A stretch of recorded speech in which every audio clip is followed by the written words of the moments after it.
l'imagerie forensique, c'est l'imagerie médico-légale, en fait c'est la même chose. C'est quelque chose qui est vraiment protéiforme, c'est-à-dire que c'est très large.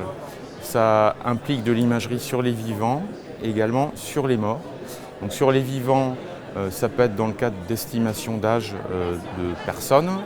Ça peut être également des personnes qui ont été victimes de coups, qui sont passées aux urgences, pour lesquelles on va récupérer les données de scanner par exemple, et on va les réinterpréter par rapport à un contexte médico-légal et réfléchir en termes de compatibilité par rapport à des nombres de coups, par rapport à la nature des coups, par exemple des coups de marteau, des coups de couteau, voilà, ce genre de choses-là. Donc ça c'est pour la partie plutôt vivant, et pour la partie plutôt personne décédée, cadavre, en fait c'est tout ce qui va être fait en termes d'imagerie sur le cadavre. Donc avec toutes les modalités qui existent en radiologie, donc des radios, du scanner, de l'IRM, c'est quelque chose qu'on va faire avant l'autopsie et qui va permettre, comme le chirurgien en fait demande un bilan scanner ou IRM avant une intervention, c'est comme le bilan préopératoire, donc c'est le bilan préautopsique qui va permettre en fait au médecin légiste de savoir où il va avant d'ouvrir le cadavre. Donc en gros, voilà schématiquement les deux possibilités. En fait, on va intervenir donc, sur des cas qui sont médico-légaux. Donc ça veut dire qu'en France, on doit avoir une réquisition.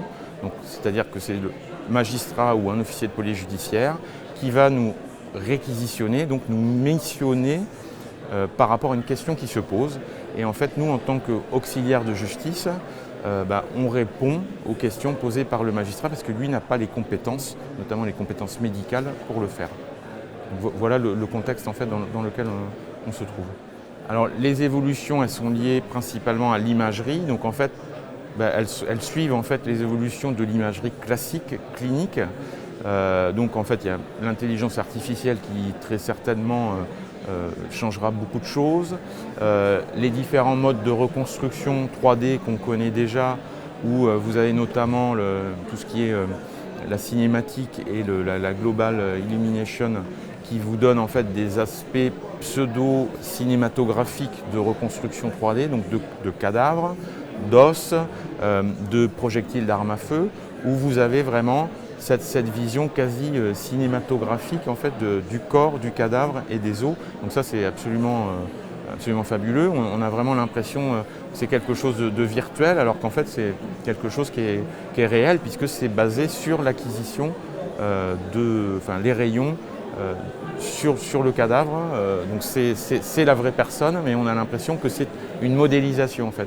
Voilà. Donc ça a un intérêt en termes d'illustration des différents cas. Et c'est quelque chose qui est utilisé en clinique et qui peut être également utilisé sur des cadavres, sur des restes osseux également. Donc tout se suit en fait, il y a une certaine logique. L'imagerie médico-légale, elle suit le même cheminement que l'imagerie classique, donc avec toutes les nouveautés qui peuvent aider la radiologie classique vont aider l'imagerie médico-légale. Voilà.